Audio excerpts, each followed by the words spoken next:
The woke types come along and say, the planet's a virgin, the great father's a tyrant, you could be a hero if you just stood up to that. And the kids think, well, I'd like to do something important with my life. And so they're just caught into that immediately.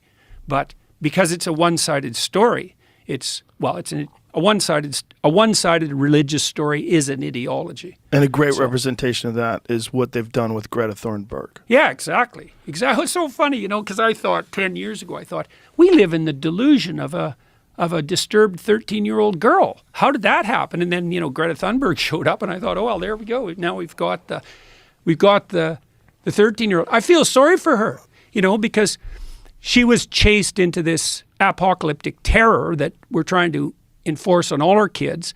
And then you think about her position, so now she's all afraid and her mother's facilitating that like mad. And then, she announces her fear, her neurotic fear, essentially. It's driven by negative emotion. And, Macron says to her, oh my God, Greta, you're absolutely right, and bows. It's like, what the hell's a girl to think? Because what she really wants is to freak out a bit and for someone calm and reasonable to say, hey, look, kid, the apocalypse has always been on us. It's always the case that the future has the possibility of being dreadful. But, we've conquered terrible things in the past and overcome massive obstacles, and there's no reason at all not to assume that we can do the same thing. That's a very important point. Well, yeah. It's such an important point because there's never been a time ever where everything was perfect. Well, that's for sure. There's never been a time ever environmentally where the earth was stable. No. If you go, stable, currently you can kind of guess what the weather's going to be. But if you look at models of thousands of years, it's never been flat. It's always been up and down, heats up. Well, the earth was freezes. an ice ball many times. Yeah, many times. Yeah, so yeah, well. Randall Carlson was saying there's been times in our distant past where the CO2 levels and the oxygen levels were so fucked up that we were close to losing all life on Earth. Right. And then this can happen. See, the antithesis to that is to believe in something like the intrinsic paradisal stability of well-balanced Mother Nature. Right. It's like, yeah, a bit, but no, not really. There's a lot of variability, of course, that kind of variability, that's hard on people because you want a certain amount of stability so you don't die. Right, but it doesn't deny that human beings have an impact on this either.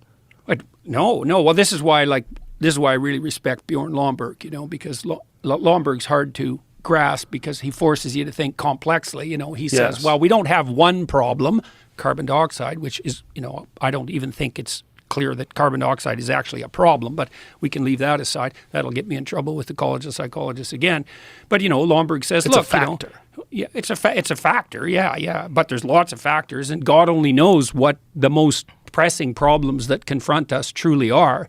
When I wandered through the ecological sustainability literature about 10 years ago, and, I concluded a couple of things. One was that the best way forward to a sustainable planet is to make everyone who's poor rich as fast as you possibly can. And that's Lomborg's position, not to put limits to growth on, because it turns out if you get people above about $5,000 a year in average GDP, they start taking a long-term view of the future instead of scrabbling around in the dirt trying to get lunch, and you're going to burn everything up around you to stay alive if you have to. Right. But if you got a bit of wealth and now you can think over, maybe a 20-year period, which is quite the damn luxury, then you actually start being concerned about, the quality, the aesthetic quality of the local environment. And so I was so excited when I found that data because I thought, oh, this is so cool. It means that we could have our cake and eat it too. We could work really hard to provide cheap, reliable energy, at the lowest cost possible to the widest number of people worldwide. And the emergent consequence of that would be the whole planet would clean itself up.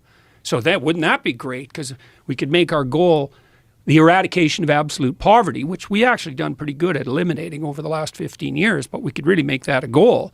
And then one of the consequences of that, inevitable consequences, would be a greener and healthier planet.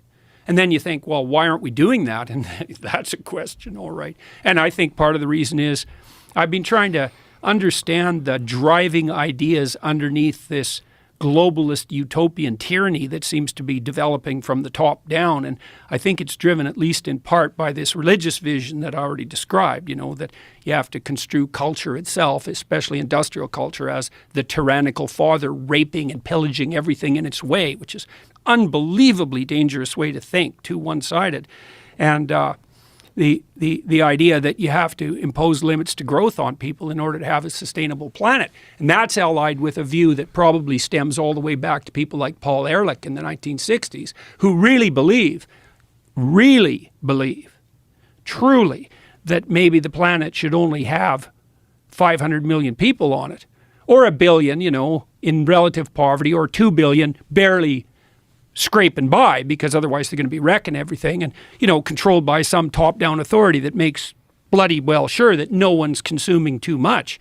And so when I look at ideas like that first assumption, the planet has too many people on it, it's like, I don't like to hear people say that, because when I hear that, I think, okay, buddy, who exactly are you thinking about getting rid of? Oh, well, it's not like that. It's like, yeah, it's like that. It has to be like that. It is absolutely like that. And so, it's easy to get all paranoid conspiracy theorist about the WEF, say, and maybe there's some utility in that. But, I don't think anybody's sitting at Davos going, well, we got to scrap 7 billion people.